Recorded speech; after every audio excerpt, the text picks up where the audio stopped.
যাদের সম্পর্ক মসজিদের সাথে, যাদের সম্পর্ক দ্বীনের সাথে, অ্যাকচুয়াল জাহান্নামের আলোচনা যাদের শোনা দরকার তারা কোথায়? আমি শুরুতে রাসূল পাকের একটা হাদিস পড়েছি, দিয়ে শুরু করি। হাদিসটা বয়ান করেছেন সাইয়্যিদুর রুয়াত হযরত আবু হুরায়রা রাদিয়াল্লাহু তাআলা আনহু।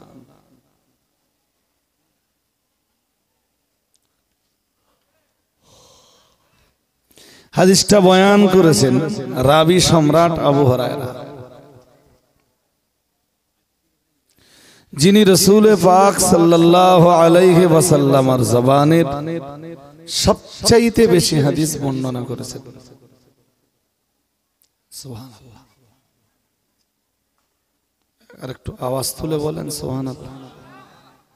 আওয়াজটাও যেন আপনাদের বড্ড দুর্বল।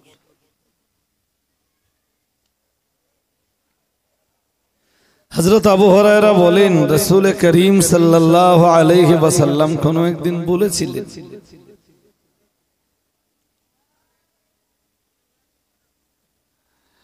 মান ইয়াখুযু আন্নী হাউলাইল কালিমাত,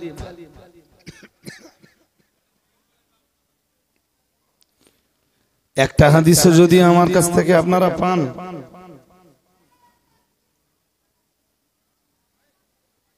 তাহলে আমি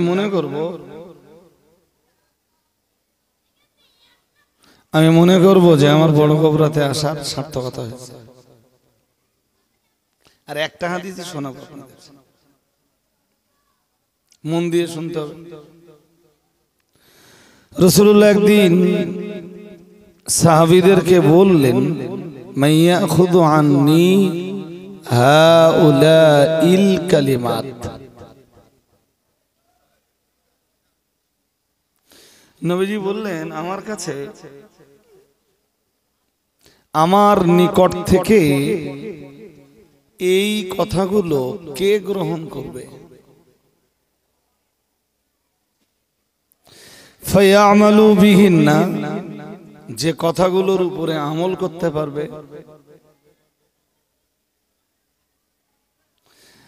আও ইউআল্লিমুহুন্না মান ইয়ামালু বিহিন্না,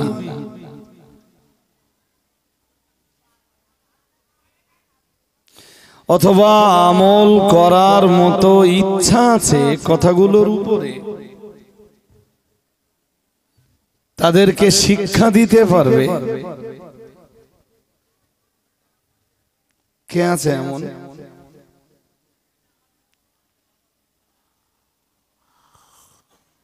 মানে রাসূলের মজলিসে একদিন মজলিস ভরা সাহাবী, সাহাবীদের মাঝখানে রাসূল ঘোষণা দিলেন, আজ আমি কিছু কথা তোমাদের শেখাবো।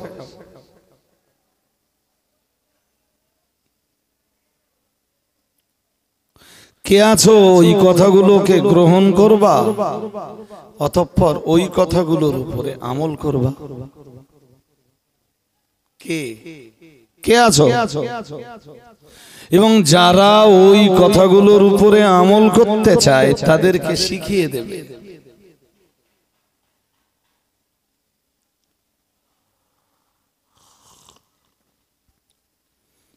কাল কুলতু ইয়া রাসূলুল্লাহ আনা, আবু হুরায়রা বললেন, হুজুর আমি আছি। আজ আপনি যে কথাগুলো আমাকে বলবেন আমি ওই কথাগুলোর উপরে নিজে আমল করব, এবং আমল করতে চাইবে যারা আমি তাদেরকে শিখিয়েও দেব। সুবহানাল্লাহ। আরেকটু মন খুলে বলুন তো। রাসূলুল্লাহ আবু হুরায়রাকে যে কথাগুলো শেখালেন, আজ আমি ঠিক সেই কথাগুলো আপনাদের শেখাবো।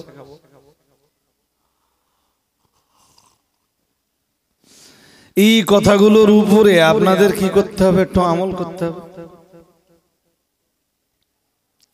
যারা আজকের এই মজলিসে নেই তাদের কাছে এই মেসেজগুলো আপনাকে একটু পৌঁছে দিতে হবে।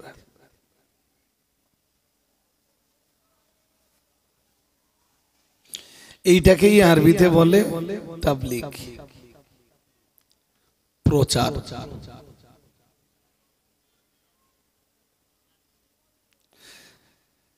তা আমি হাদিস থেকে পড়েছি, হাদিস শরীফে পড়েছি, সেখান থেকে আমি আপনাদেরকে বলছি, যারা মজলিসে নেই আপনাদের কাজ হলো মেসেজগুলো তাদের কাছে একটু পৌঁছে দেওয়া।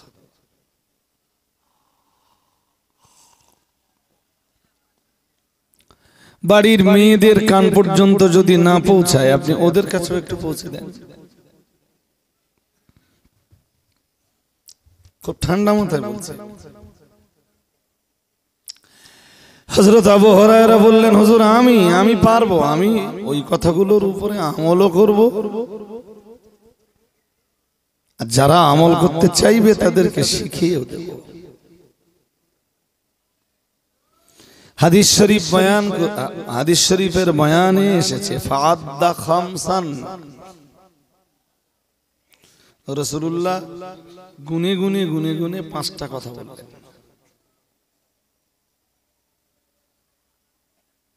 কটা কথা? কাকে বললেন? কোন সাহাবী? আমি যেমন বলবো তেমন শুনতে হবে। ভরা মজলিস সাহাবীরা আছেন, তার ভিতর থেকে আবু হুরায়রা দাঁড়িয়ে বললেন, হুজুর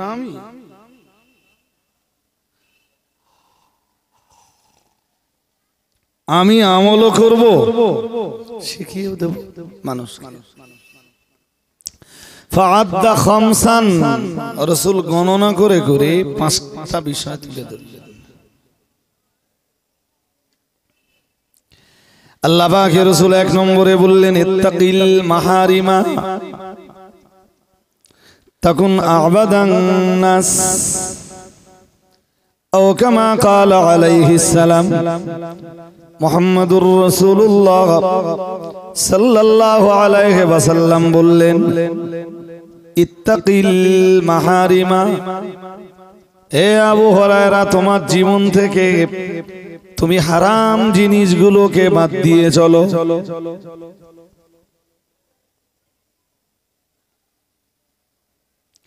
হযরত আবু হুরায়রা যেন বললেন, হুজুর হারাম জিনিসগুলোকে জীবন থেকে বাদ দিয়ে চললে আমি বিনিময়ে কি পাবো? আল্লাহ পাকের রাসূল বললেন, তাকুন আ'বাদান নাস, তুমি যদি হারাম জিনিসগুলো তোমার জীবন থেকে বাদ দিয়ে চলতে পারো, আমি মুহাম্মাদুর রাসূলুল্লাহ সাল্লাল্লাহু আলাইহি ওয়াসাল্লাম বলছি, তবেই তুমি পৃথিবীর শ্রেষ্ঠ ইবাদতকারী।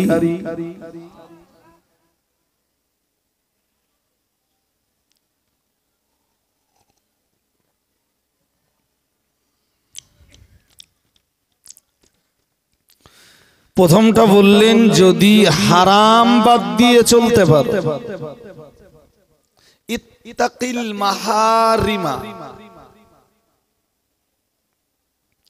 নিষিদ্ধ জিনিসগুলোকে বর্জন করে চলো, পরহেজ করে চলো, তাকওয়া করে চলো।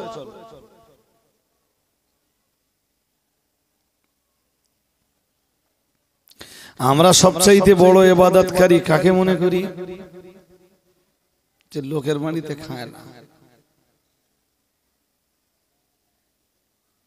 তাকেই মনে করি মুত্তাকি, তাকেই মনে করি পরহেজগার।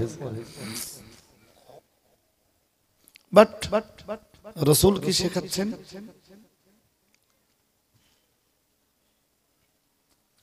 কিছু হারাম আছে, চোখের হারাম।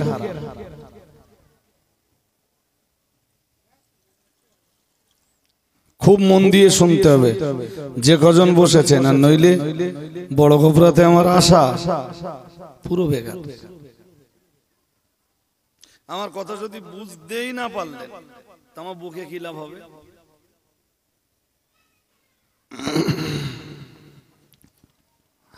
কিছু হারাম আছে, চোখের হারাম। কিসের হারাম? না হারাম নেই, আছে। মিন্স দেখা হারাম। দেখলে গোনা হবে। হারাম তো শুধু খাওয়ায় না,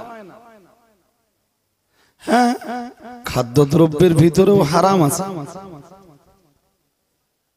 যেমন যে প্রাণী জবাহ করার সময় আল্লাহর নাম নেওয়া হয়নি, ওটা কি? যেটা বসিরহাট পীর সাহেব কেবলার নামে উৎসর্গ করা হয়েছে। কেউ বললো এটা আমি আমার পীরের নামে দিলাম। কার নামে? সবাই বলেন, জোর করে বলেন, কার নামে? পীরের নামে। তো পীরের নামে দিলে কি হবে? সবাই বলেন। দিতে হবে কার নামে? আল্লাহর নামে। জবাই করতে হবে কার নামে? হিন্দু ভাইরা দেবতার নামে দেয়, আপনি আপনার হুজুরের নামে দিলেন, তফাৎ কি থাকলো?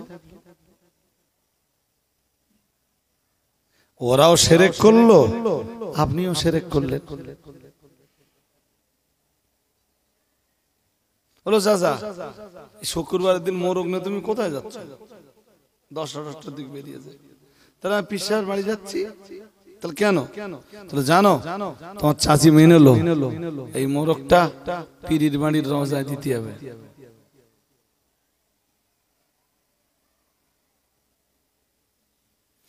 আর ভাষাও নেই বলার, পীরের বাড়ি দিলে তথাকথিত পীর নামের ব্যক্তিরা আবার ওইটা জবাই করে খেয়ে নেবে।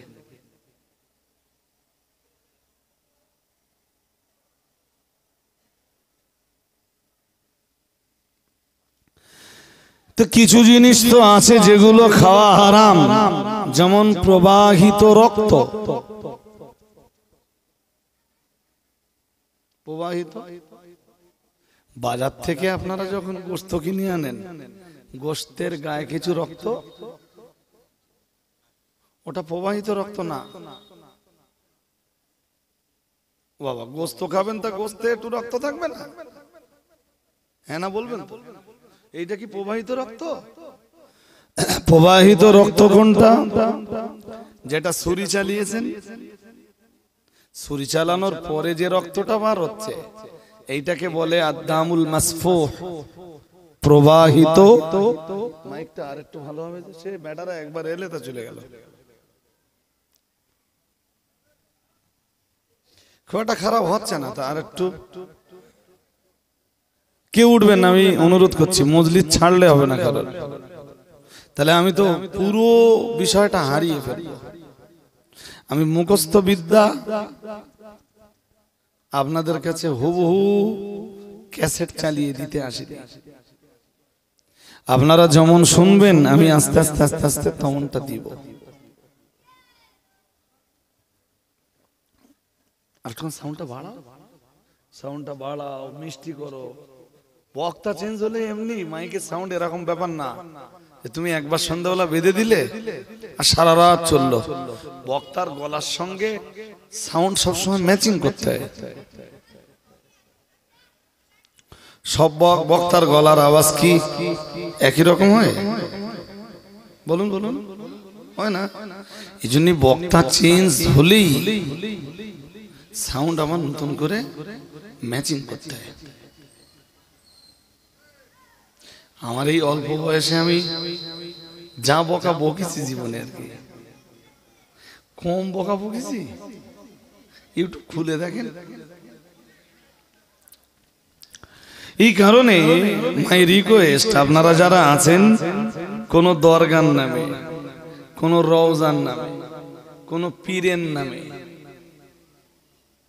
কোনো কিছু উৎসর্গ করতে পারবেন না। এন যদি আপনি আমাকে জিজ্ঞেস করেন, হুজুর এইটা যে করা যাবে না, আপনার কাছে কি তার কোনো দলিল আছে? ইয়েস।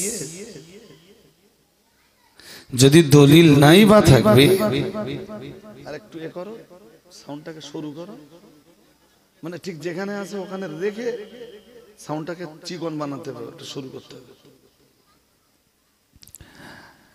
আমি বলছি যদি দলিল নাই থাকবে তাহলে আমি এই কথাটা আপনাদের বলতে যাব কেন? কোরআনুল কারীমের সূরাতুল মাইদা 6 পারা,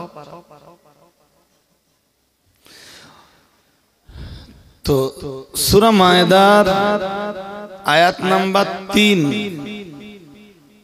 কি কি কোন কোন খাবার খাওয়া হারাম আল্লাহ তার একটা তালিকা দিয়েছেন। কাদের জন্য বলুন? আমাদের জন্য। কাদের জন্য? কি আছে চলুন দেখে নেওয়া যাক। حرمت عليكم الميتة والدم ولحم الخنزير حرمت عليكم الميتة والدم ولحم الخنزير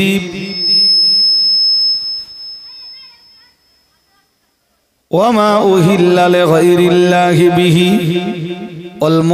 والمنخنقة والموقوذة والمتردية والنتيحة وما أكل السبع إلا ما ذكيتم وما ذبح على النصب। ইকোটা একটু কমাও। হবে হবে ইনশাআল্লাহ। Try to again. এই যে আয়াতটা পড়লাম,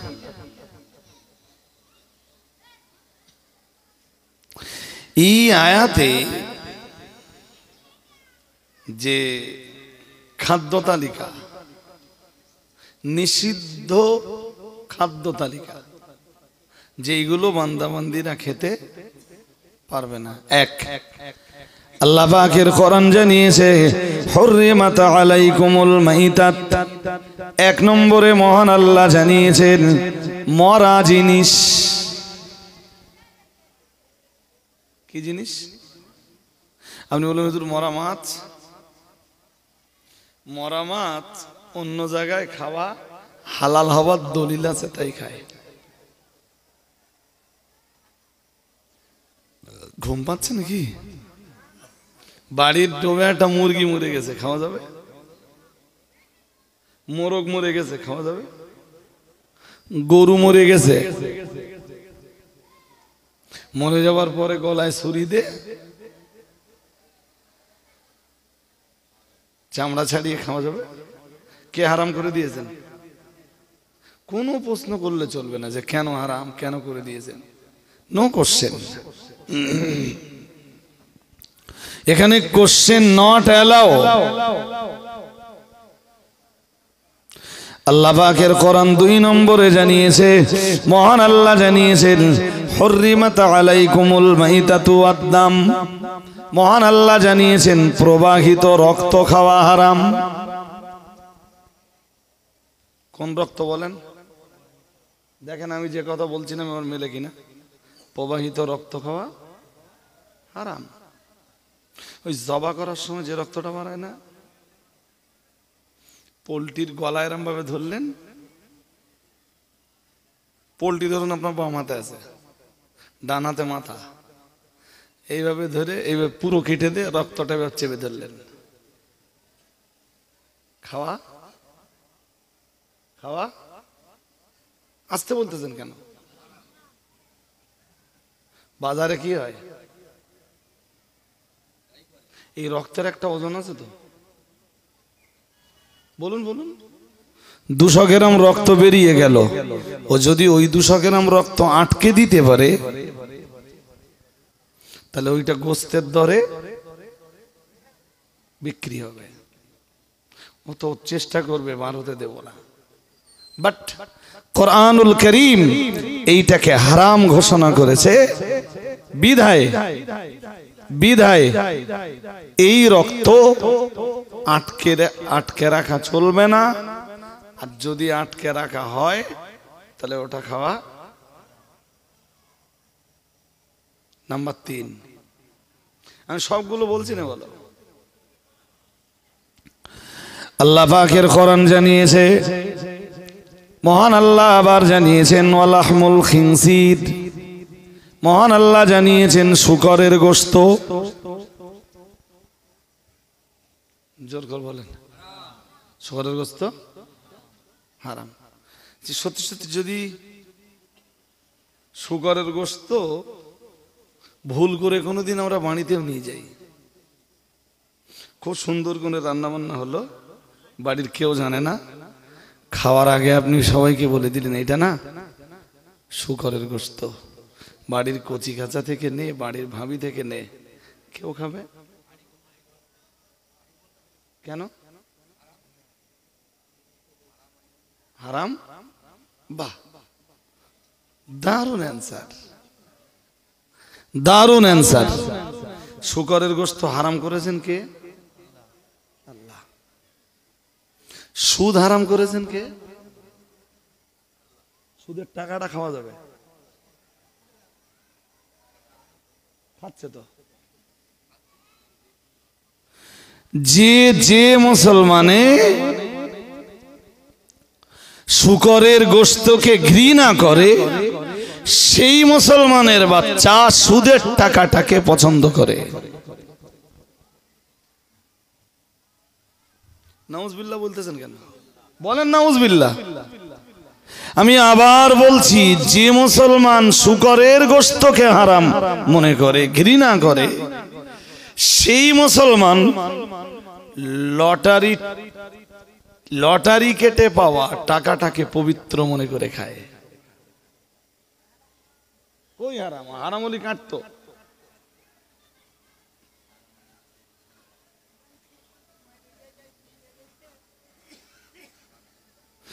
মনে করে বোধহয়, মনে করে যে শুকরের গোশতের চাইতে লটারিতে পাওয়া টাকাটা, জুয়া খেলা টাকাটা একটু কম হারাম।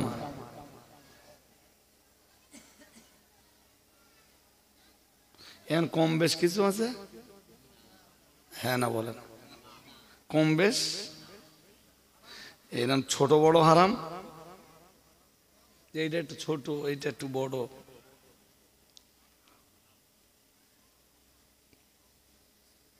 ইস,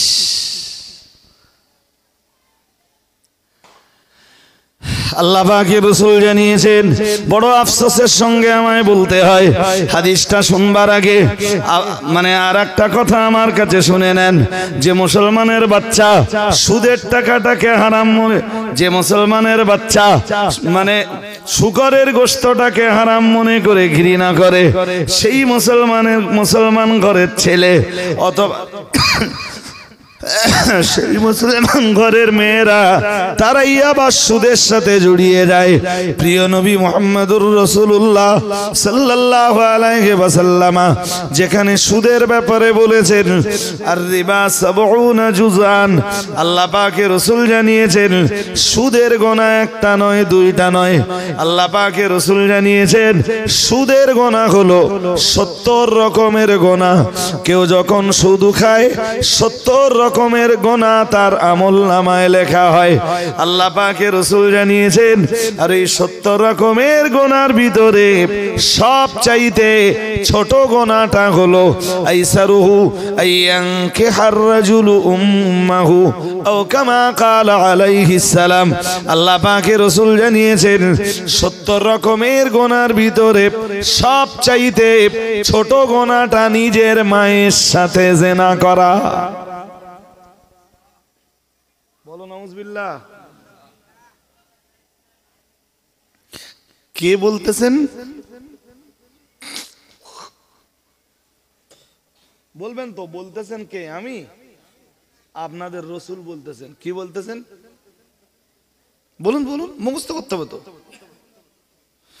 সুদের 70 রকমের গোনার ভিতরে সবচাইতে ছোট গোনাটা নিজের মায়ের সাথে,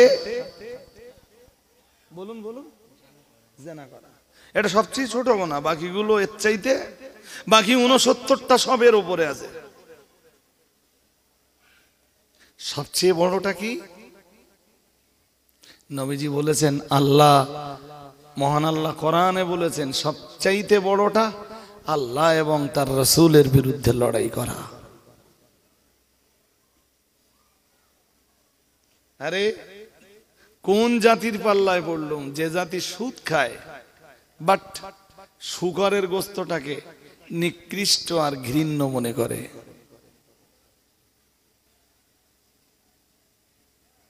তুই যদি সুদ খেতে পারিস না, শোরের গোস্তই খুব একটা অসুবিধে।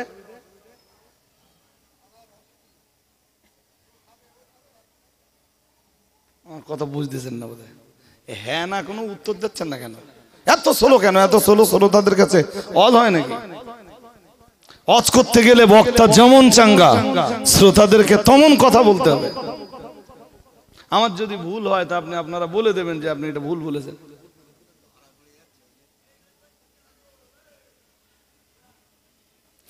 বলছি যদি সুদের টাকা খাওয়া যায় তা শোরের গোস্ত কি দোষ করলে?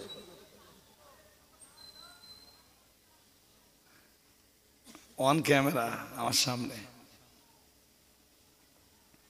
কেউ যেন আবার উল্টো করে না বলে রজব আলী সাহেব না শোরের গোস্ত হালাল বলে গেছে। আরে শোরের গোস্ত হালাল বলার কোনো অধিকার আমার না।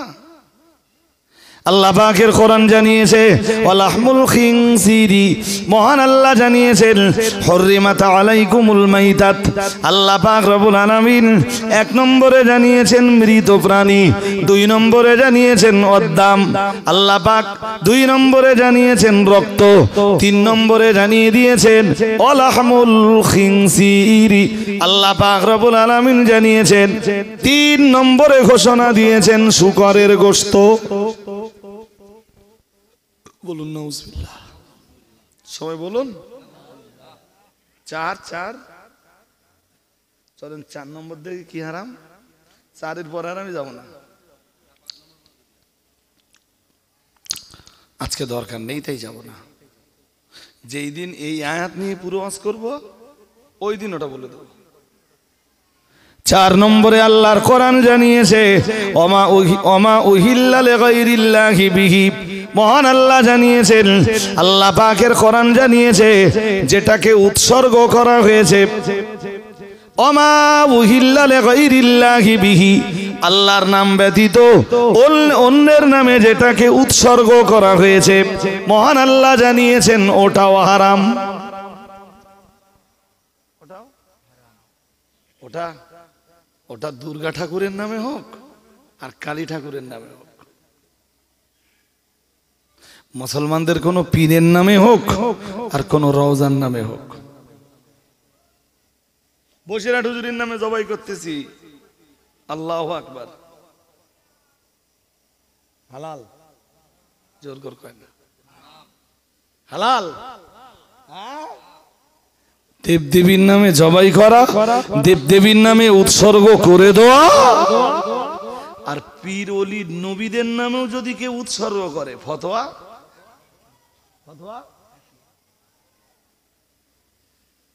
There is no difference.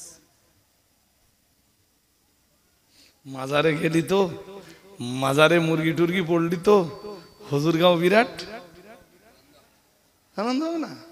সবাই করে খাওয়া যাবে মুরগির গোশত।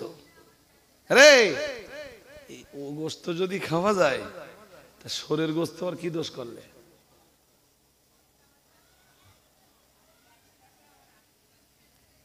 যাক যাক ছেড়ে দেন। আমার বক্তব্যের প্রাসঙ্গিকতা তো বদলে যাচ্ছে, বাট প্রাসঙ্গিকতা বদলালে তো হবে না। ওই এক হাদিস পড়েছিলাম মনে আছে,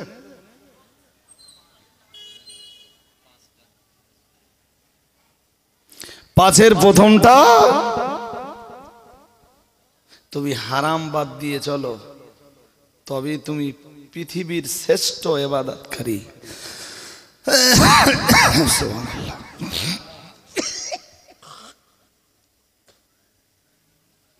আল্লাহু আকবার।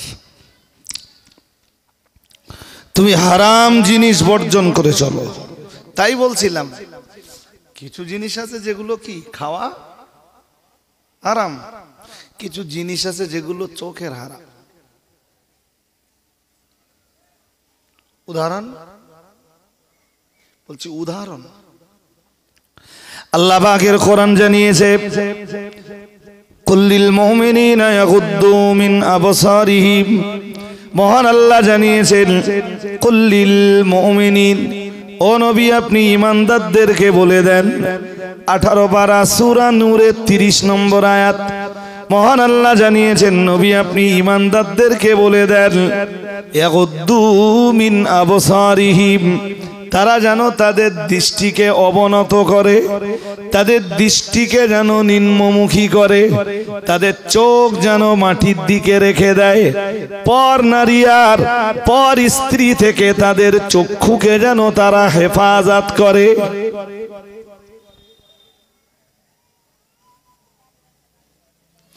পর নারী আর পর স্ত্রীর দিকে কুদৃষ্টি দেওয়াটা কিসের হারাম? জোর করে বলে না। নারীর জন্য তাই। ঠিক, আমি তো লম্বা করে বললে আপনাদের ধৈর্য থাকবে কিনা জানি না। ঠিক সূরা নূরের 31 নম্বর আয়াতে আল্লাহ ওই সেম বিধান দিয়েছেন নারীর জন্য। কি বলেছেন সেখানে? আল্লাহ পাকের কোরআন জানিয়েছে কুল্লিল মুমিনাতি ইয়াগুদুনা মিন আবসারিহিন্না।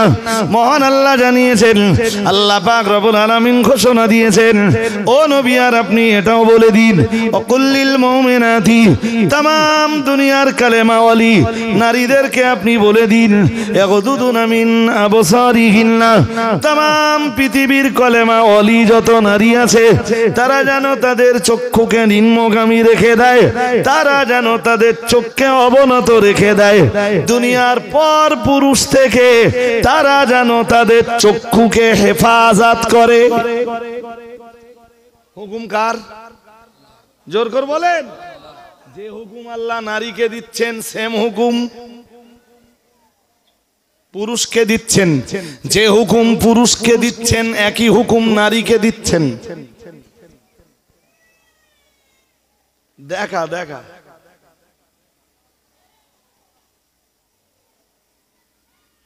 কেন? অন্য হাদিসে নবী বলেন, আমি তো এই যে কথা বলেছি এই কথাই তো শেষ করে দিতে পারবা না। অন্য হাদিসের বয়ানে এসেছে আল্লাহ পাকের রাসূল জানিয়েছেন মান নাযারা ইলা মাহাসিনি মুরাতিন আজনাবিয়াতিন আনসাওয়াতিন। আল্লাহ পাকের রাসূল জানিয়েছেন কেউ যদি কামনা বাসনার সঙ্গে, কেউ যদি চাহিদার সাথে দুনিয়ার কোন নারীর সৌন্দর্যের দিকে তাকায়, দুনিয়ার কোন নারীর লাবণ্যের দিকে তাকায়, দুনিয়ার কোন নারীর রূপ সৌন্দর্যের দিকে যদি দৃষ্টি নিবন্ধ করে, আল্লাহ পাকের রাসূল জানিয়েছেন ও সাহাবীরা মনে রাখো, ও উম্মতিরা মনে রাখো, কিয়ামতের দিন আমার আল্লাহ জাহান্নামের আগুনে সীসা গরম করে গলন্ত এবং জ্বলন্ত সীসা আল্লাহ তার চোখে ঢেলে দেবেন। নাউজুবিল্লাহ। নাউজুবিল্লাহ কে বলেন? বলুন নাউজুবিল্লাহ। ও শুনতেছেন না নাকি? শুনতেছেন? কি শুনেছেন? নবী বলতেছেন যে কোন পুরুষ যদি চাহিদার সাথে কামনা বাসনার সঙ্গে কোন নারীর রূপ লাবণ্যের দিকে তাকায়, আল্লাহর হাবিব বলছেন জাহান্নামের আগুনে সীসা গরম করে জ্বলন্ত গলন্ত সীসা আল্লাহ তার চোখে ঢেলে দেবেন। আরো আওয়াজ দিয়ে বলেন। চোখে ছোট্ট একটা কোন একটা টুকরো টুকরো পড়লি অসুবিধা হয় না? হয়। কোন পুরুষ মানুষ আছেন এখানে হাত তুলে আমারে বলবেন যে হুজুর গরম মানে গলন্ত সীসা চোখে দিলে আমি সহ্য করতে পারবো?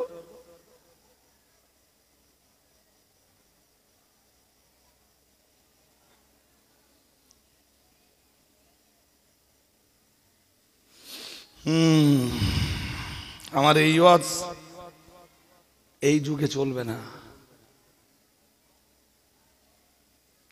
অথচ যুবকদের হাত থেকে মোবাইল গুলো কেড়ে নেওয়া হোক, মোবাইলের এই ডিসপ্লের ছবিটা নগ্ন নারীর ছবি। মোবাইল যতবার হাতে নিচ্ছে ন্যাংটো মেয়ে ছেলে তার চোখে লাগতেছে, গোনা হবে নি? জোর করে বলেন, হবে নি? তা আমি নবীর হাদিস প্রচার করব কোথায় গিয়ে? ঘোষপাড়ায় গিয়ে ঘোষাকে শোনাবো যে নবী এই বলেছেন, তোমরা এসব করতে পারবে না?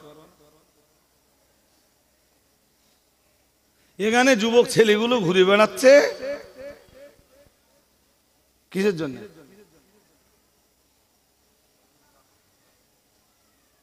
কিছু বলে না। ওদের ধান্দা আছে না নেই?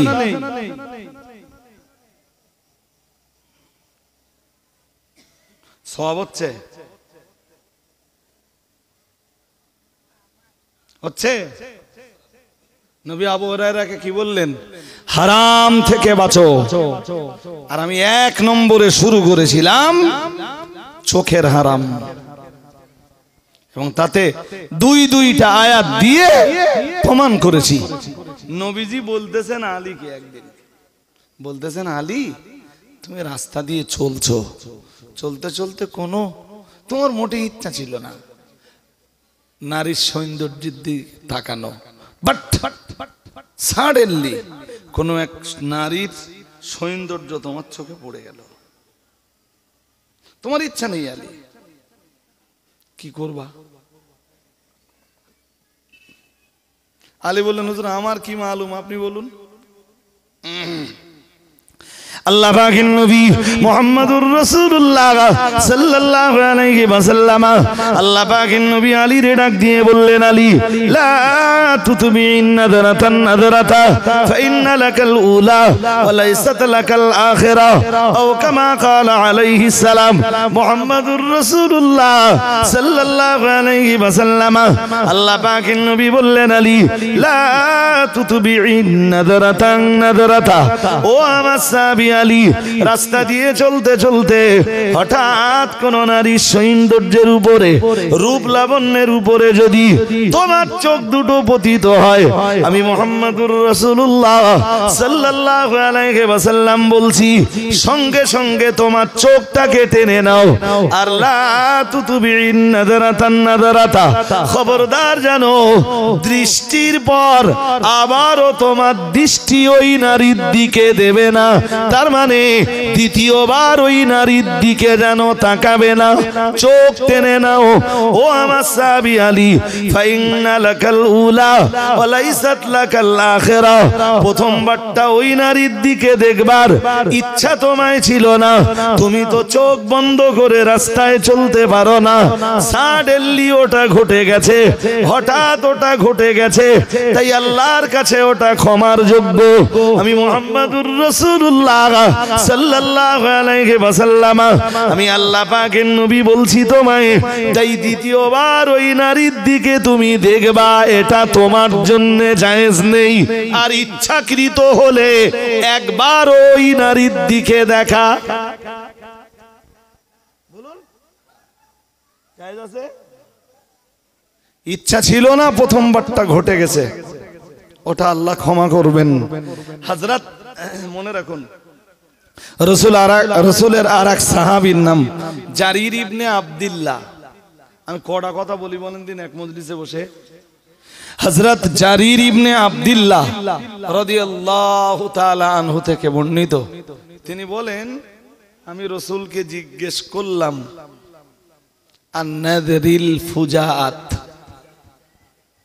নাজরুন মানে দৃষ্টি, আর ফুজাআত মানে আকস্মিক। ফুজাআত মানে, আরে সোজা কথায় বোঝেন, মোবাইল মানে কয় ইঞ্চি হবে? 5-6 ইঞ্চি। 5-6 ইঞ্চি জায়গার ভিতরে পৃথিবীর সবকিছু আছে। ধরুন আল্লাহর কোনো বান্দা, ওতে সিনেমা দেখে না, মুভি দেখে না, নগ্ন অর্ধনগ্ন কোনো মেয়ের ছবি দেখে না। এটা মনে করুন আপনি অজ চালাচ্ছেন, কার ওয়াজ? আপনি কাইম সাহেবের ভক্ত, তা MP4 মানে উইথ ছবি, ফটো সহ মুফতি সাহেবকে দেখতেছেন আর ওয়াজ শুনতেছেন। এরকম হয়তো হঠাৎ একটা ন্যাংটো অ্যাড ভেসে এলো, এরকম আসে কিনা? আসে তো। আপনার ইচ্ছা ছিল? আপনার ইচ্ছা থাকলে ওতে তো ওরম ন্যাংটো ছবি প্রচুর আছে, ওপেন করলে দেখা যাবে। ইচ্ছা থাকলে তো আপনি ওখানে যেতেন, আপনি শুনতেন। তাহলে এর থেকে প্রমাণ হয় যে আপনার কোনো ইচ্ছা ছিল না।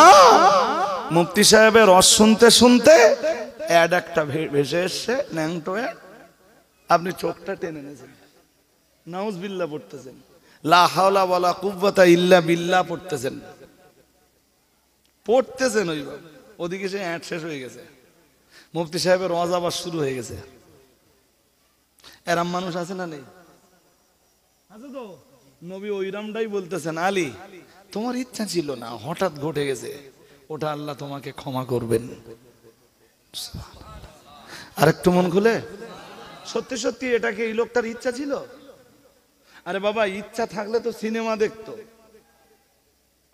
এখনকার সিনেমায় যে নায়ক যে নায়িকা যত বেশি ন্যাংটো হতে পারবে, সেই নায়ক আর সেই নায়িকার, বলুন, চাইতে বেশি হবে না?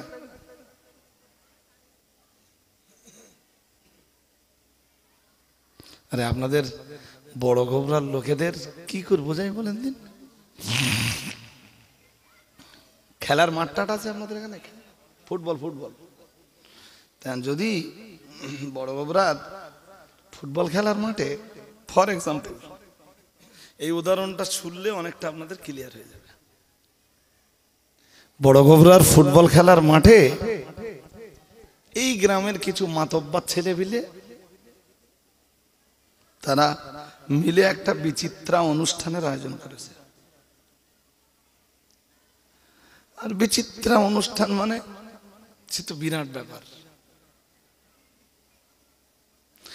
দিল্লি, মুম্বাই, গুজরাট, সুরাট, ভারতবর্ষের বিভিন্ন স্টেটের নায়ক নায়িকা, গায়ক গায়িকাদের জোগাড় করেছে। এক একজন নায়িকা গায়িকা আসবে, 1.5 লাখ 2 লাখ 3 লাখ টাকা করে চলে যাবে 2 ঘন্টায়। কাজ কি? কেউ একটা গান গাইবে, কেউ একটা ড্যান্স দেবে।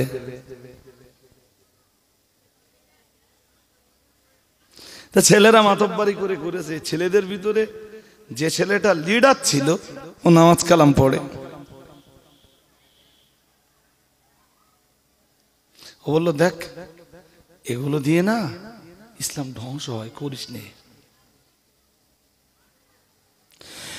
এগুলো কখনো ইসলামের পক্ষে ছিল না, আর কিয়ামত পর্যন্ত কখনো এগুলো ইসলামের পক্ষে কথা বলবেও বলুন না।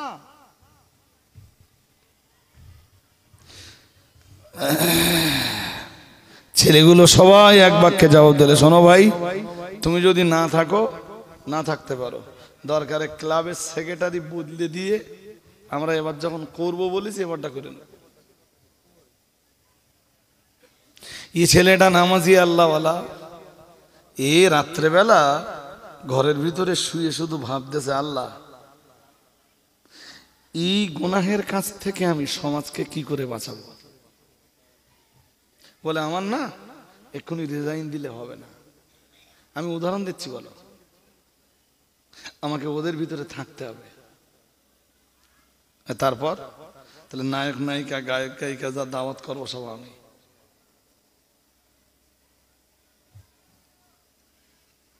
গায়িকারা যখন আসবে নির্দিষ্ট দিনে, এরা সবকিছু রেডি করলে, প্যান্ডেল ফান্ডেল একদম পুরো ঘেরা মাঠ, টিকিট সিস্টেম তো, একটা টিকিট 500 টাকা।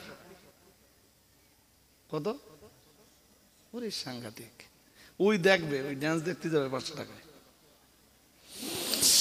গায়ক গায়িকারা আসবার পরে ও নিয়ত করে রেখেছে, আসবার পরে গায়ক মানে গায়িকা নায়িকা যারা গাবে আর যারা ড্যান্স দেবে, ওদের প্রত্যেকের জন্য একটা করে বোরখা, পায়ের জন্য কালো মোজা, খুব ঢিলা ঢালা বোরখা, একদম কালো রঙের বোরখা।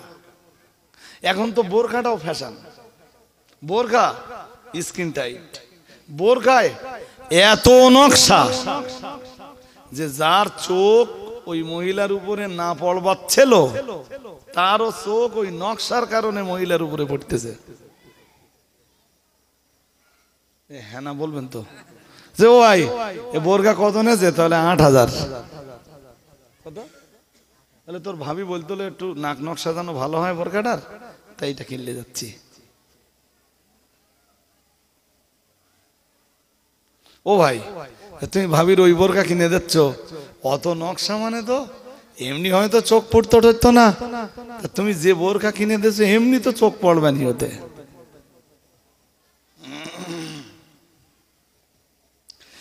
তো মোটামুটি সিদ্ধান্ত নিয়েছে, হাতে হ্যান্ড গ্লাভস, পায়ে কালো মোজা, মোজা আর ফুল বডিতে একদম কালো বোরকা, এখান থেকে এইটা মেকআপ দিয়ে ঢাকা। ওদেরকে ঠিক এই কন্ডিশনে নিয়ে এবারে স্টেজে তুলে দেওয়া হবে। ওদেরকে বলা হবে যে এবারে তুমি গান গাইবা, নাচবা, যা যেটা মন চাই করো। বলুন এই দর্শক যারা দেখবার জন্য গেছে বোরখা পরে যদি ড্যান্স দেয় দাঁড়াবে? জোর করে বলে না কেন? কেন? তাহলে আকর্ষণটা চল কিসে? ড্যান্সে না মধ্যে?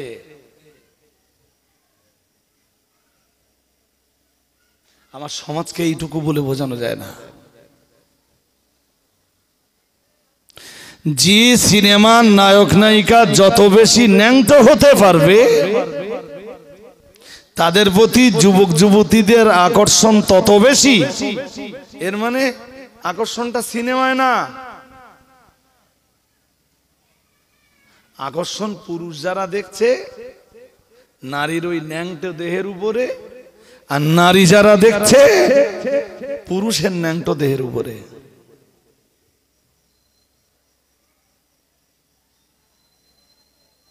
আমি কি বোঝাতে পারছি আপনাদের নাকি? হ্যাঁ, ইসলাম কি বলেছে? আল্লাহ পাকের নবী সাহাবী হযরত জারীর ইবনে আব্দুল্লাহ রাদিয়াল্লাহু তাআলা আনহু তিনি বর্ণনা করেন, সাআলতু রাসূলুল্লাহি সাল্লাল্লাহু আলাইহি ওয়াসাল্লাম আন-নাযরিল ফুজাআত। আল্লাহ পাকের নবী সাহাবী হযরত জারীর ইবনে আব্দুল্লাহ রাদিয়াল্লাহু তাআলা আনহুর বর্ণনা, আমি কোন একদিন মুহাম্মদুর রাসূলুল্লাহ সাল্লাল্লাহু আলাইহি ওয়াসাল্লাম আল্লাহ পাকের নবীকে জিজ্ঞেস করেছিলাম, ইয়া রাসূলুল্লাহ, ইয়া হাবিবাল্লাহ, হুজুর আপনি আকস্মিক দৃষ্টির ব্যাপারে আমায় বলুন। কোন নারীকে দেখবার ইচ্ছা আমায় ছিল না, কিন্তু আকস্মিক ভাবে কোন একজন নারীর প্রতি আমার চোখ দুটো পতিত হয়েছে। ইয়া রাসূলুল্লাহ, ইয়া হাবিবাল্লাহ, হুজুর এরকম কন্ডিশনে আমার করণীয় কি? দয়ার নবী মুহাম্মদুর রাসূলুল্লাহ সাল্লাল্লাহু আলাইহি ওয়াসাল্লাম আমার আল্লাহ পাকের নবী বললেন, আমার আল্লাহ পাকের হাবিবের সাহাবী জারীর ইবনে আব্দুল্লাহর বর্ণনা, আফামারানি আন আসরিফা বাসারি ও কামা ক্বালা আলাইহিস সালাম। দয়ার নবী মুহাম্মদুর রাসূলুল্লাহ সাল্লাল্লাহু আলাইহি ওয়াসাল্লাম দেরি না করে আমায় তিনি নির্দেশ দিলেন, হে জারীর ইবনে আব্দুল্লাহ, কোনদিন যদি এমনটা ঘটে কোন নারীর দিকে দেখবার ইচ্ছা তোমায় ছিল না, আকাঙ্ক্ষা চাহিদা তোমার ছিল না, হঠাৎ দুনিয়ার কোন নারীর উপরে তোমার চোখ দুটো পতিত হয়েছে, আমি মুহাম্মদুর রাসূলুল্লাহ সাল্লাল্লাহু আলাইহি ওয়াসাল্লাম আমি তোমায় নির্দেশ দিচ্ছি, অবিলম্বে তোমার চোখটাকে তুমি ঘুরিয়ে নাও। ওই নগ্ন নারীর নগ্ন দেহ থেকে তুমি বিলম্ব না করে তোমার চোখটাকে তুমি ঘুরিয়ে নাও। এটা যেখানে ইসলামের আদেশ, এটা যেখানে মুহাম্মদুর রাসূলুল্লাহ সাল্লাল্লাহু আলাইহি ওয়াসাল্লামের ফতোয়া, বিশ্বনবী মুসলমানদের জন্য তথা উম্মতদের জন্য ফতোয়া দিয়েছেন। আর নবীর এ ফতোয়া থাকা সত্ত্বেও হতেও একটু দয়া করে কি বলবেন, সিনেমা হলের ওই সিনেমা হলে বসে দেখাই হোক আর মোবাইলে সিনেমা দেখাই হোক, কোনোটাই কি আর জায়েজ হতে পারে? জোর করে বলুন। সিনেমা হলে বসেও জায়েজ নেই। তুমি এই শীতকালে কম্বলের তলায় সাউন্ডলেস করে অথবা কি গজি দেয়, এখন আর ও তার কিছু লাগে না। এখন আর কি উঠেছে, ব্লুটুথ গুজিয়ে দে, ওর মা বাপ কেউ জানতে পারতে হলো, সারা রাত ধরে সিনেমা দেখতেছে। জায়েজ আছে? আরে হ্যাঁ না বলেন না, জায়েজ আছে? নেই। সুতরাং ছেলেরা যারা আছো এগুলো বন্ধ করো। কিসের হারাম? জোর করে বলতে হবে, চোখের হারাম। আমি তো ডিটেলস বললে আরো অনেক বলতে পারবো। আবার চোখ দিয়ে সওয়াবও কামাই করা যায়, জানা যায় না? চোখ দিয়ে যদি গোনা হয় তো চোখ দিয়ে সব হবে না, কথা কয় না। আর চোখ দিয়ে আপনি কোরআন তেলাওয়াত করতেছেন, কোরআনের দিকে দেখতেছেন একভাবে, বিসমিল্লাহির রহমানির রহিম, ইয়াসিন ওয়াল কুরআনিল হাকীম, ইন্নাকা লামিনাল মুরসালিন আলা সিরাতিম মুস্তাকিম, তানসিলাল আজিজির রহিম। সব হবে নি?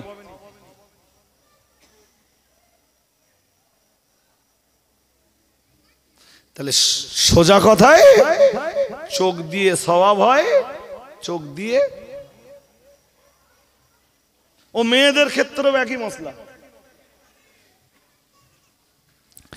এবারে যদি আমাকে জিজ্ঞেস করে না হুজুর আল্লাহ চোখ হেফাজত করতে বলতেছেন কেন, তো আপনাদের প্রশ্ন থাকলে আমার নিশ্চয়ই জবাব থাকবে না, থাকবে না?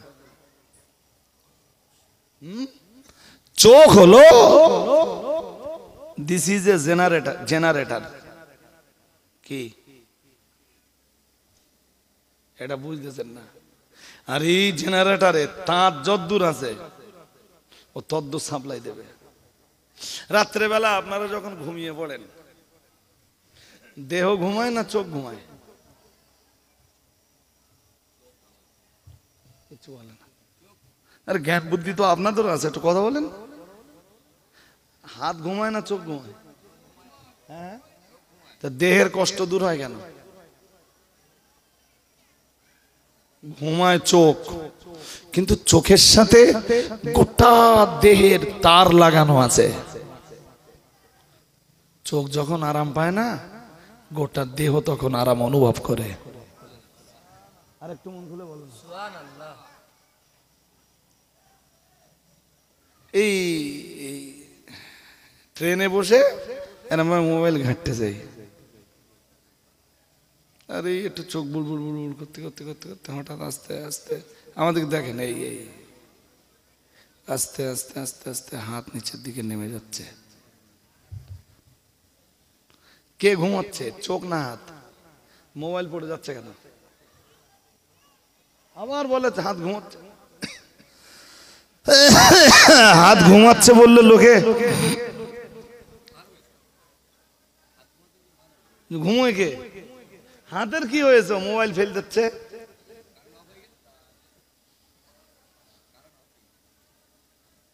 হাতের সাথে চোখের কি আছে? তার তার তার। আপনারা বুঝতেছেন কিনা? ও একটু এগিয়ে গিয়ে আসবেন, পিছনে সব ওই বসবার জায়গা হচ্ছে না, একটু একটুখানি। আবার আমার কথা বিশ্বাস হচ্ছে না বোধহয়, পিছনের দিক ফিরে দেখতেছে যে সত্যি সত্যি কিনা। কুই জ্বালায় পড়লুম আমি না, সে দেখতে হবে না আপনাদের। তাড়াতাড়ি করেন, আমার তো লাল বাতি জ্বলার মতো হচ্ছে। বললাম না যে একটা বিষয় এক্সপ্লানেশন করতে গেলে, ঠিকঠাক ভাবে উপস্থাপন করতে গেলে না অনেকটা সময় দরকার। এবার আপনি বলেন যে চোখের সাথে গোটা দেহের কি আছে? কানেকশন আছে। এবার চোখ যখন কোনো নারীর সৌন্দর্যকে দেখবে, ও তখন ওইটা কি করবে? সাপ্লাই কি করবে? কথা কি বুঝেছিস? এই কচি, এই দেখেন, ও কচিয়ান বুঝতে পারবে না, ও এখন সব কথাই হ্যাঁ বলবে। এখন আপনারা দেখি বুঝতে পারেন কি? চলুন আয়াতটা আরেকবার পড়ি, দেখেন এবার আরো ক্লিয়ার হয়ে যাবে। আল্লাহ পাকের কোরআন জানিয়েছে 18 পারা সূরা নূরের 30 নম্বর আয়াতে মহান আল্লাহ ঘোষণা দিয়েছেন, কুল্লিল মুমিনিনা, ও নবী আপনি ঈমানদারদেরকে বলে দেন, ইয়াগুদ্দু মিন আবসারিহিম, तमाम দুনিয়ার ঈমানওয়ালা পুরুষের দল, ওরা সবাই যেন ওদের চক্ষুদয়কে হেফাজত করে। আল্লাহ পাক রব্বুল আলামিন পরই জানিয়েছেন, আল্লাহ পাক আবার জানিয়েছেন, ওয়া ইয়াহফাযু ফুরুজাহুম, আল্লাহ পাক রব্বুল আলামিন চক্ষু হেফাজতের পরই বলেছেন তারা যেন লজ্জাস্থানকে হেফাজত করে। চোখের পরে কি কেন না? চোখের পরে লজ্জাস্থান কেন?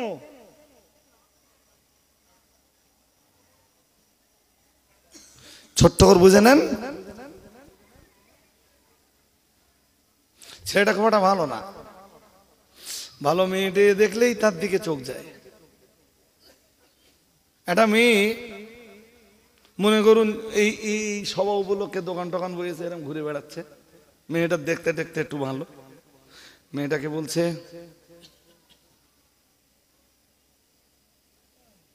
কোথায় বাড়ি তোমার?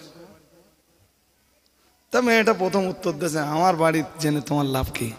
তাহলে বলো না, এই গ্রামে তোমার বাড়ি না তো তুমি কাদের ঘরের আত্মীয়? এখানে নিশ্চয়ই তুমি এই গ্রামে কারো না কারো আত্মীয়। তা না না তোমার জেনে লাভ নেই, তো বলো না, আমি তো তোমার বিরক্ত করছি না, একটু বলো। তা 2-4টে কথা শুনতে শুনতে শুনতে শুনতে মেয়েটার মন নরম হয়ে গেল, বলে দেখো মোবাইল নাম্বারটা দাও না। মোবাইল নাম্বারটা দিয়ে দিলে, প্রথম দেখলো কে? কথা হয় না, চোখ সাপ্লাই দিয়েছে কোথায়?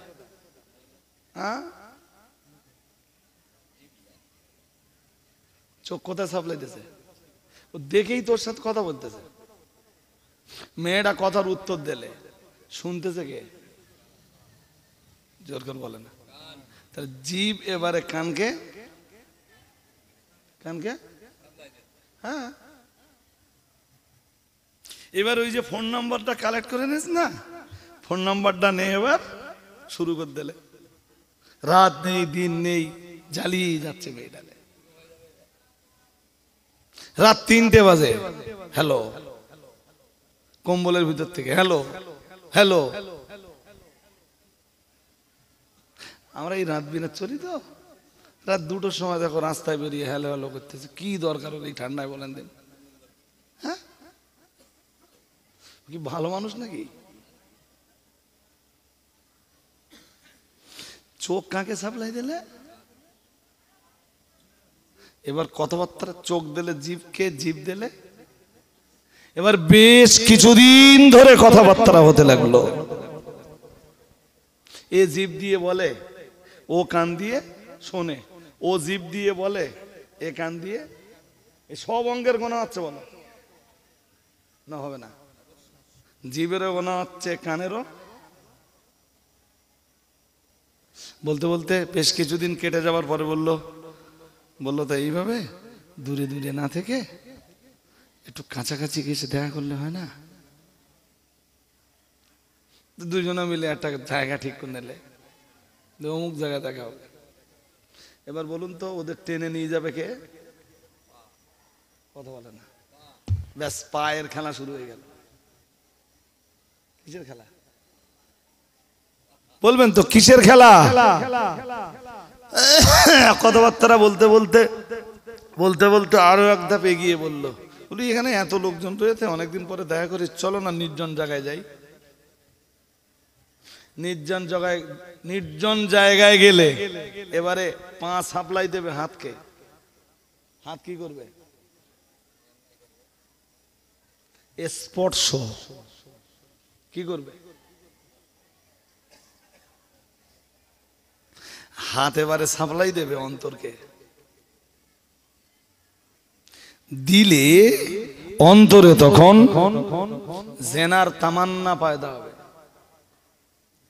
কি হবে? আর লজ্জাস্থান ওইটাকে বাস্তবে পরিণত করবে।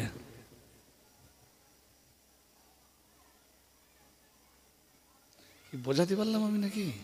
তাহলে চোখ থেকে জিভ, জিভ থেকে কান, কান থেকে পা, পা থেকে হাত, হাত থেকে আর একটা অঙ্গ বলা যায়, অন্য হাদিসে এসছে যদিও, ঠোঁট, ঠোঁট, ঠোঁট থেকে অন্তর, অন্তর থেকে লজ্জাস্থান। এই কারণেই আল্লাহ পাক কোরআনুল কারীমের সূরা নূরের ভিতরে জানিয়েছেন, কুল্লিল মুমিনিনা ইয়াগুদ্দু মিন আবসারিহিম। মহান আল্লাহ জানিয়েছেন, ও নবী আপনি ঈমানওয়ালা পুরুষদেরকে বলে দেন তারা যেন তাদের চোখ দুটোকে হেফাজত করে, তারা যেন চোখ দুটোকে নিম্নগামী করে, চক্ষুদ্বয়কে যেন অবনত করে। আল্লাহ পাক আবার জানিয়ে দিলেন, ওয়াহফাযু ফুরুজাহুম। আল্লাহ পাক রব্বুল আলামিন এরপরই বললেন তারা যেন তাদের লজ্জাস্থানকে হেফাজত করে। এ কথার মর্ম এটাই দাঁড়ালো, চোখ হেফাজত করতে পারে যারা, লজ্জাস্থানটাও হেফাজত করতে পারে তারা। যারা তাদের চোখকে হেফাজত করতে পারে না, ওদের পক্ষে নিজেদের লজ্জাস্থানকে হেফাজত করা সম্ভব। ওই জন্য চোখের পরই লজ্জাস্থান। চোখ সাপ্লাই দিতে দিতে দিতে দিতে দিতে দিতে এক সময় লজ্জাস্থান পর্যন্ত পৌঁছে দেবে।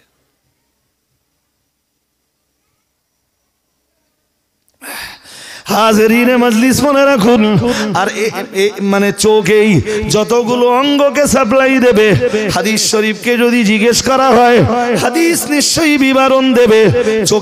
চোখের জানা হলো কুনজরে দেখা, জিভের গোনা হলো অকারণে অপ্রয়োজনে কোন মেয়ের সঙ্গে কথাবার্তা বলা, কানের গোনা হলো অকারণে কোন মেয়ের কণ্ঠের আওয়াজ শোনা।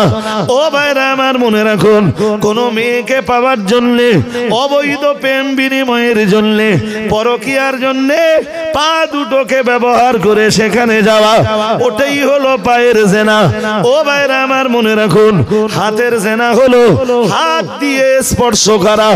এরপরে ঠোঁটের জেনা হলো ঠোঁট দিয়ে অবৈধ কোন নারীকে চুম্বন করা। আর অন্তরের জেনা হলো অন্তরে জেনার তামান্না, জেনার চাহিদাটা মানে পয়দা হওয়া। ও ভাইরা আমার মনে রাখুন, আর লজ্জাস্থানের জেনা, এটা তো আপনাদের বলে মানে বলবার আর অপেক্ষা রাখে না। আমি আপনাকে ওটাই বলছি যেমনটা হাদিস শরীফের ভিতরে রয়েছে। ওজন্যই রাসূল বলেছেন, চোখেরও জেনা রয়েছে, কানেরও জেনা রয়েছে। আল্লাহ পাকে নবী বললেন, এরপরে জিহবারও জেনা রয়েছে, পায়েরও জেনা রয়েছে, হাতেরও জেনা রয়েছে, ঠোঁটেরও জেনা রয়েছে, অন্তরেরও জেনা রয়েছে, লজ্জাস্থানেরও জেনা রয়েছে। আল্লাহ পাক রব্বুল আলামিন কোরআনুল কারীমে ওই যে বিধানটা দিলেন, সুতরাং যারা নিজেদের চোখকে হেফাজত করতে পারবে, এতগুলো অঙ্গ প্রত্যঙ্গের জেনা থেকে তারা মাহফুজ থাকতে পারবে। তাই আমার আল্লাহ পাক রব্বুল আলামিন মানে সব কিছুর আগে চক্ষুদ্বয়কে হেফাজতের নির্দেশ দিয়েছেন। কি আপনাদের বুঝতে অসুবিধা হচ্ছে? চলুন কাম ব্যাক করি, বলতে বলতে অনেক বলে ফেলেছি। Come back. আবু হুরায়রাকে রাসূল বলছিলেন মাইয়াখুযু আন্নী হাউলাইল কালিমাত, কে আমার কাছে এই কথাগুলো শুনবে, ফায়ামালু বিহিন্না, এবং তার উপরে আমল করবে, অতঃপর তার উপরে আমল করবে। জি, এরপরে রাসূলুল্লাহ আবার বললেন যাদের আমল করার ইচ্ছা আছে তাদেরকে শিখিয়ে দেবে। আবু হুরায়রা বললেন, আমি আছি হুজুর। নবীজি আবু হুরায়রাকে, হাদিসে এসেছে ফাআদ্দা খামসান, রাসূল গুনে গুনে 5টা কথা বললেন। ওই 5টা কথার প্রথম কথা মনে আছে? বলুন তো। আল্লাহ পাকের নবী বললেন, ও আমার সাহাবী, ও আমার সাহাবীরা, আমি আল্লাহ পাকের রাসূল বলছি, ইত্তাকিল মাহারিমা তাকুম আবাদান নাস, ও কামা ক্বালা আলাইহিস সালাম মুহাম্মাদুর রাসূলুল্লাহ সাল্লাল্লাহু আলাইহি ওয়াসাল্লাম। আল্লাহ পাকের নবী বললেন, তুমি হারাম জিনিসগুলোকে বাদ দিয়ে চলো। যেটা চোখ দিয়ে দেখা হারাম, ওটাকে তুমি বাদ দিয়ে চলো। যেটা কান দিয়ে শোনা হারাম, ওটা তুমি বাদ দিয়ে চলো। যে জিনিসের স্বাদ নেওয়া হারাম, ও জিনিসের স্বাদ থেকে তুমি বিরত হয়ে যাও। ও জিনিসের স্বাদ গ্রহণ থেকে তুমি দূরে সরে যাও। ও ভাইরা আমার, মনে রাখুন, যেটা স্পর্শ করা হারাম, তোমার হাত দুটোকে ওই জিনিস থেকে দূরে রেখে দাও। যে জায়গাগুলোতে যাওয়া হারাম, ওই জায়গাগুলো থেকে তোমার পা দুটোকে তুমি বিরত রেখে দাও। এইভাবে যদি তুমি তোমার তামাম দেহের অঙ্গ প্রত্যঙ্গকে, তোমার দেহের তামাম অঙ্গ প্রত্যঙ্গকে যদি হারাম জিনিস থেকে দূরে সরিয়ে রাখতে পারো, আল্লাহ পাকের রাসূল বললেন, তাকুন আবাদান নাস, ও কামা ক্বালা আলাইহিস সালাম। আল্লাহ পাকের রাসূল বললেন, তবেই তো তুমি পৃথিবীর একজন শ্রেষ্ঠ ইবাদতকারী। আরেকটু মন খুলে বলেন। এই শ্রেষ্ঠ ইবাদত বলো, শুধু তাসবিহে না, শুধু তাজকিরে না, শুধু তাহমিদে নয়, জিকির ফিকিরে নয়, লম্বা সালাতে নয়। যে লোকটা তার অঙ্গ প্রত্যঙ্গের, তামাম অঙ্গ প্রত্যঙ্গের হারাম গুলোকে নিজের জীবন থেকে বাদ দিতে পারলো, রাসূলের ভাষায় সেই হলো সবচেয়ে বড় ইবাদতকারী। আরেকটু মন খুলে বলেন, ওটা এক। জি ভাই, এতক্ষণ বলিনি, আমি ওয়াজ করছিলাম বলে। খুশির খবর, মুফতি সাহেব এসে গেছেন, আলহামদুলিল্লাহ বলেন। বারাকাল্লাহু ফি হায়াতিহি, আল্লাহ তার হায়াতে বরকত দান করুন, বলুন আমিন, বলুন আমিন। দেশের জন্য হুজুরের যা খেদমত, সে ভাই বর্তমান সময়ে ভাষায় বর্ণনা করা যাবে না। আলেম তো অনেক আছে, হুজুর তো অনেক আছে, বক্তা তো, আমার জীবনে আমি কত বক্তা দেখলাম, কত বক্তা উঠলে, কত বক্তা পড়লে, কত বক্তা কত মার্কেট পেলে, কত বক্তার মার্কেট নষ্ট হয়ে গেল। আমি যে ছোট্ট থেকে দেখছি, মুফতি সাহেব যেমন ছিলেন তেমনই আছেন। নীতির জায়গা থেকে আজ পর্যন্ত এক চিলতা তিনি সরে যাননি। হাজার ঝটঝটিকা মাথার উপর দেখেছে, কত হুজুর এলো, কত হুজুর গেল।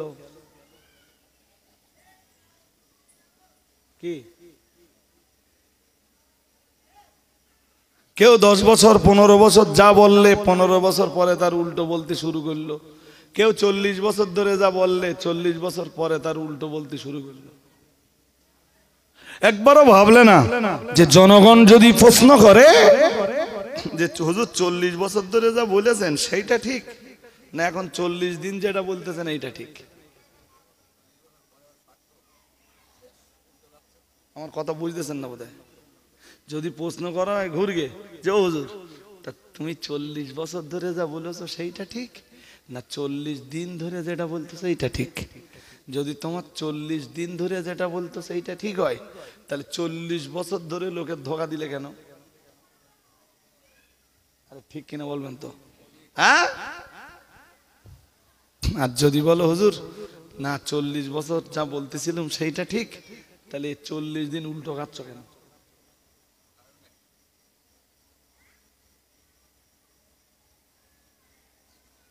কি কি কি কি বলছি বুঝতে পারেননি? হ্যাঁ, এটা যেমন একটা কথা, আর একটা এটা যেমন একটা দিক। ভাই কিছু হুজুর আছে ওই 10 বছর 15 বছর যা বললে 15 বছর পরে এবার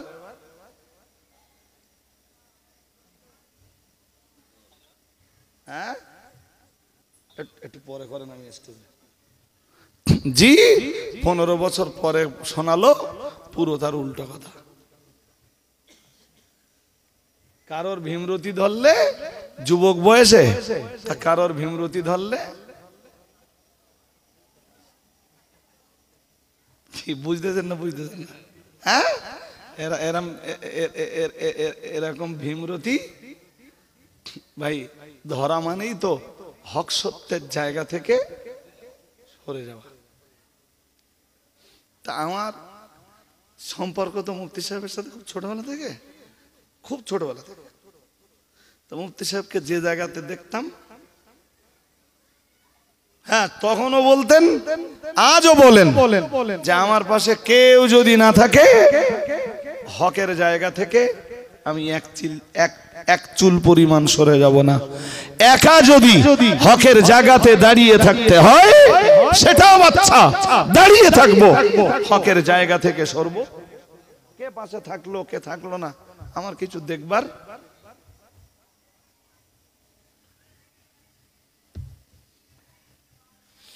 আরো কিছু হুজুর যদি চলে যায় আঙ্গা, তা অসুবিধা আছে? কথা বলেন। হ্যাঁ হ্যাঁ, হুজুর চলে যাবে, কারখানা থেকে আমার হুজুর বেরোবে ইনশাল্লাহ। বলেন, দেখতে দেখতে মুফতি সাহেব এসে গেছেন। আপনারা তো বলবেন যে হুজুর আপনি এখনো বলেন, জি, বাট আমার আজকে না বাড়বার অবকাশ আছে। আর আমার ওয়াজ না শুনে মুফতি সাহেবের কাছে শুনলে ইনশাল্লাহ রহমত বরকত আরো কি, জি। তা আবার ইনশাল্লাহ বড় গোবরায় এই জায়গাটা আমি এসছি কখনো, এই জায়গায় এসছি কত বছর আগে? বছর 3-4 আগে। জি, আপনাদের গ্রামের প্রতিষ্ঠান বড় গোবরা চিশতিয়া মাদ্রাসাতুল বানাত, তাই তো? 4-5 মিনিট গেলে তো এই মাদ্রাসাটা যেমন আপনাদের দেখার দায়িত্ব কর্তব্য রয়েছে, দায়িত্ব যেমন বর্তায়, অল ইন্ডিয়া সুন্নাত আল জামাত পরিচালিত আরো অনেক মাদ্রাসা রয়েছে, সেই মাদ্রাসাগুলোর প্রতিও আপনারা নেক নজরটা রাখবেন। যেহেতু এটা আপনাদের গ্রাম্য প্রতিষ্ঠান, এর প্রতি তো আপনাদের আলাদা সুনজর থাকবেই। কিন্তু সংগঠন পরিচালিত আরো অনেক মাদ্রাসা রয়েছে, সে মাদ্রাসাগুলোর প্রতি আপনারা আরো যত্নবান হন। জি, অল ইন্ডিয়া সুন্নাত আল জামাতের রেজিস্টারভুক্ত সদস্য নন যারা, এখনো বহু লোক রয়েছে যারা সংগঠনের অ্যাকচুয়াল এখনো সদস্য হননি, কিন্তু ওয়াজের মজলিসে পাওয়া যায় একটা না, এখান থেকে 5 কিলোমিটার দূরে আসলেও সে লোক চলে গেল, অথচ সে লোক সদস্য হয়নি। আমাদের এই এত এত মাদ্রাসা চলছে, শিক্ষার এই আন্দোলন সপ্ত সংগঠনের মাধ্যমে। সুতরাং সবার কাছে সংগঠনের সদস্য হওয়ার দাবি রেখে আমি বক্তব্য ছাড়ছি। একটু আওয়াজ দেন, নারায়ে তাকবীর, নারায়ে তাকবীর। মুফতি সাহেব হুজুর কিবলা, অল ইন্ডিয়া সুন্নাত ওয়াল জামাত, নারায়ে তাকবীর। দরুদ শরীফ আল্লাহুম্মা